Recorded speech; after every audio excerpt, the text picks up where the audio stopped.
मंत्री मुख्तार अब्बास नकवी भी इस नामांकन के दौरान वो शामिल होंगे। सपा प्रत्याशी आसिम रजा भी आज नामांकन करेंगे। तो ये बड़ी खबर आप तक पहुंचा रहे हैं।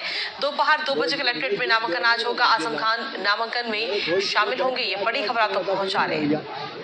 मुझे मालूम है, हाँ करता हूँ मैं, ठीक तो है। आपको बता दें कि सपा प्रत्याशी भी आज नामांकन करेंगे और बीजेपी प्रत्याशी भी रामपुर से आज नामांकन करते हुए नजर आएंगे।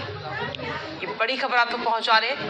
रामपुर की लड़ाई इस बार देखने को मिलेगी क्योंकि काफी कड़ी ये टक्कर इस बार देखने को मिलेगी आकाश सक्सेना और आसिम रजा के बीच में। भारतीय जनता पार्टी ने आकाश सक्सेना को चुनावी मैदान में उतारा है प्रत्याशी के तौर पे, और वहीं समाजवादी पार्टी ने आसिम रजा को इस वक्त चुनावी मैदान में उतारा है।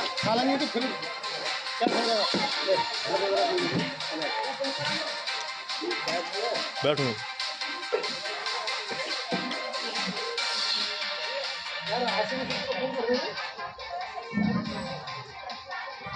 तो आज आजम खान भी इस नामांकन में शामिल होंगे। आसिम रजा जब नामांकन करेंगे तो इस दौरान आजम खान भी शामिल होते हुए नजर आएंगे। आपको बता दें कि आजम खान की विधायकी जाने के बाद में ही ये सीट खाली हुई थी, जिसके बाद पे रामपुर से आसिम रजा को चुनावी मैदान में उतारा गया है। तो वहीं भारतीय जनता पार्टी ने आकाश सक्सेना, जिन्होंने कई सारे केस दर्ज करवाए थे आजम खान के ऊपर और उन्हीं की वजह से वो इतने समय तक जेल में भी रहकर आए, तो सीधे तौर पर आकाश सक्सेना और आसिम रजा की टक्कर देखने को मिलेगी।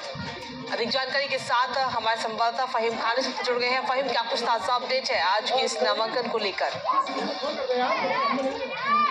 के अंदर आज बहुत खास रहने वाला है। खास इसलिए रहने वाला है कि आज 2 नामांकन होंगे, जिसमें भारतीय जनता पार्टी का सबसे पहले नामांकन होगा और उसके बाद में समाजवादी पार्टी का होगा।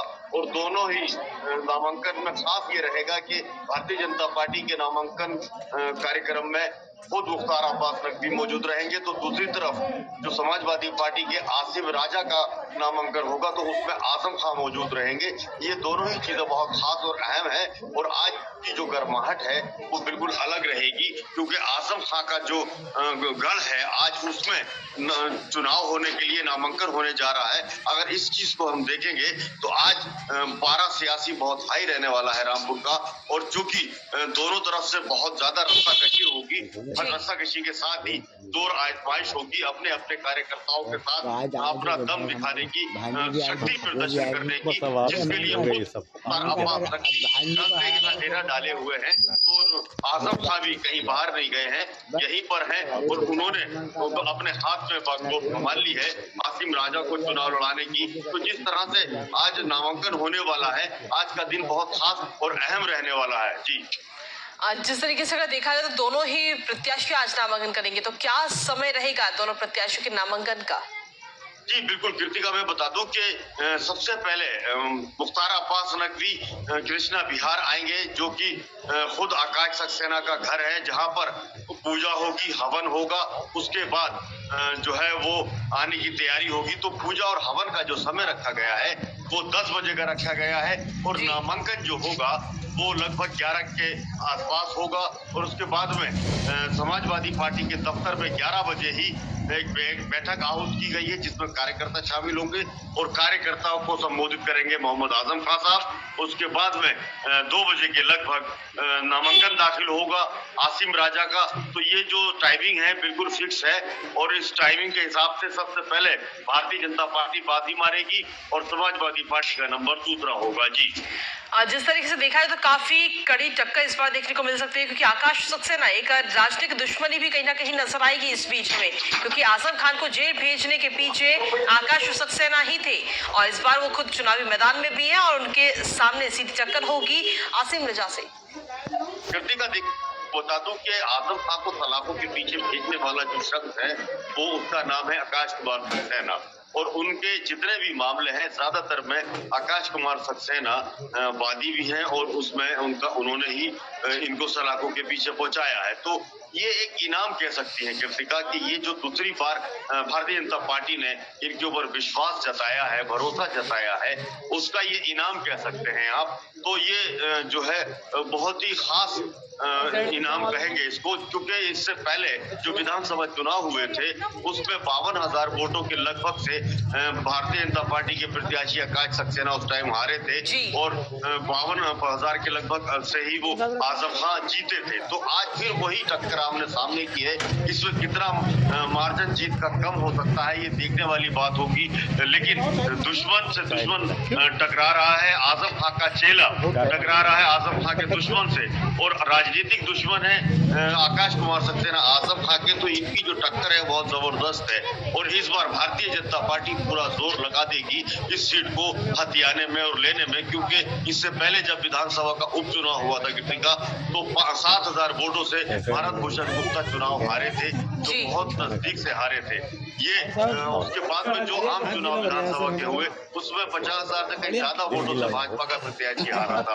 अब उनको टिकट नहीं दिया गया, फिर से आकाश कुमार सक्सेना को टिकट दिया गया है, तो आप समझ सकते हैं कि किस तरह की तस्वीर होगी।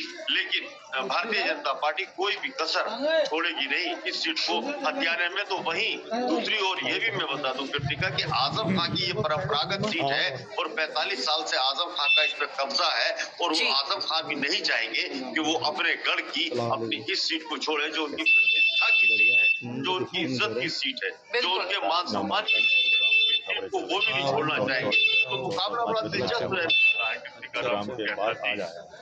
जिस तरीके से देखा जाए तो इस सीट पर काफी कड़ी टक्कर तो होगी ही, और आप भी तमाम लोगों से आप हर रोज बातचीत करते होंगे, चाय की चौपाल पर भी और नॉर्मली भी, तो ऐसे में क्या नजर आता है, आबोहवा कैसी है? जी देखिए, अगर हम पक्ष और विपक्ष की बात करते हैं तो तस्वीर बिल्कुल जुदा है। इसके बीच में एक फैक्टर है कृतिका, मैं आपको समझा दूं कि एक तरफ पक्ष हो गया, दूसरी तरफ विपक्ष, लेकिन एक बीच का जो वोटर है वो वोटर बिल्कुल वोट करना नहीं चाहता इस बार वो कहता है कि हम थक चुके हैं। 6 साल में 4 उपचुनाव होना रामपुर के ऊपर थोप दिए गए, ये 4 उपचुनाव जो थोपे गए हैं इससे आम आदमी इतना परेशान हुआ है कि उसने अपना बिल्कुल मन बना लिया है कि इस बार वो अगर जाएगा भी तो नोटों पे बटन दबा देगा। इतना खफा और इतना नाराज है वोटर कि लगातार जो ये उपचुनाव हो रहे हैं इससे परेशान हो चुकी है जनता। ये जनता की गाड़ी कमाई का पैसा जिस तरह से रामपुर में बर्बाद हो रहा है, ये टैक्स पेयर का पैसा जिस तरह से रामपुर में बर्बाद हो रहा है, इससे वोटर बहुत सख्त नाराज है कृतिका। और एक चीज मैं और बता दूं आपको कि ये पक्ष और विपक्ष के दावे तो अपने अपने हैं, लेकिन भारतीय जनता पार्टी के लिए इस सीट को जीतना बिल्कुल टेढ़ी खीर होगा, क्योंकि ये आजम खान की सीट है और आजम खान की सीट को जीतना मुश्किल है। तो ये चीज समझनी होगी कि ये भारतीय जनता पार्टी की सीट को